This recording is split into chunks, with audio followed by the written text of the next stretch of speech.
अब हम भारत के अंतरिक्ष वाले उस ऑपरेशन सिंदूर का विश्लेषण करेंगे जो सामरिक रूप से देश को अंतरिक्ष का सुपर पावर बना सकता है। हालांकि ये ऑपरेशन अभी लॉन्च नहीं हुआ है, बल्कि लॉन्च होने वाला है।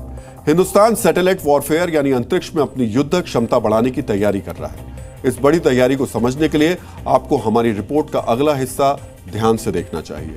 भारत सरकार के सैटेलाइट प्लान के तहत भारतीय सेनाओं के लिए 52 सैटेलाइट जल्द से जल्द भेजे जाएंगे। इनमें से 21 सैटेलाइट्स को बनाने का जिम्मा भारतीय स्पेस एजेंसी इसरो को दिया गया है, जबकि बाकी 31 सैटेलाइट्स प्राइवेट कंपनियां बनाएंगी। इस प्रोजेक्ट के लिए 5 वर्ष की समय सीमा तय की गई है। पहले सैटेलाइट अगले वर्ष अप्रैल के महीने में लॉन्च होगी और 2029 तक सभी सैटेलाइट्स अंतरिक्ष में भेज दी जाएंगी। इस प्रोजेक्ट की कुल लागत तकरीबन 27,000 करोड़ रुपए बताई जा रही है। आधुनिक युद्ध में सैटेलाइट से मिली जानकारी कितनी महत्वपूर्ण होती है, ये भारत के ऑपरेशन सिंदूर ने साबित कर दिया। जब मानवीय संसाधनों और सैटेलाइट से मिले डेटा के आधार पर भारतीय सेना ने जैश ए मोहम्मद और लश्कर ए तैयबा के हेडक्वार्टर को पिन पॉइंट स्ट्राइक से तबाह कर दिया। खुद पाकिस्तान भी यह कबूलने के लिए मजबूर हो गया था कि चीन की सैटेलाइट्स की वजह से ही पाकिस्तान कुछ हद तक टिक पाया। अपने कबूलनामे में पाकिस्तान के रक्षा मंत्री ख्वाजा आसिफ ने क्या कहा था, यह भी आपको देखना चाहिए। एक इंटरव्यू में ख्वाजा आसिफ ने कबूला था कि ऑपरेशन सिंदूर के दौरान हमारी सेना को चीन की सैटेलाइट से डेटा मिला था। इसी डेटा के आधार पर हमारी सेना भारतीय हमलों के सामने टिक पाई। चीन हमारा मित्र देश है, इसी वजह से चीन ने हमें सैटेलाइट से जुटाई गई जानकारी प्रदान की।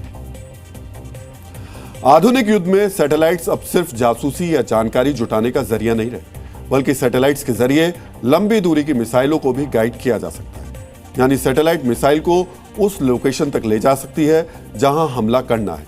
इसी वजह से दुनिया की सभी सुपर पावर अंतरिक्ष में ज्यादा से ज्यादा ऐसी सैटेलाइट भेज रहे हैं जिनका सैन्य इस्तेमाल किया जा सके।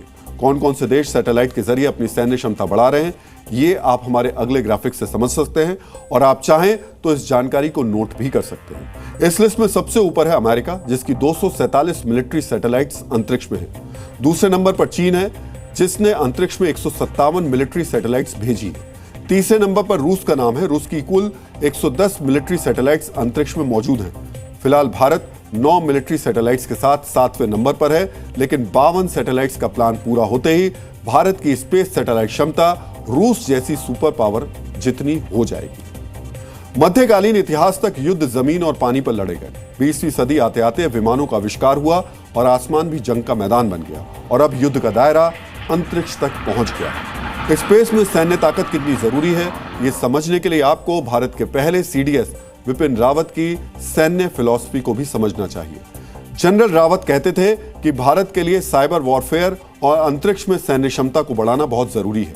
इसी वजह से हमें जल्द से जल्द उन तकनीकों पर महारत हासिल करनी चाहिए जो हमें अंतरिक्ष में एक शक्तिशाली देश की तरह स्थापित करें। Zee News.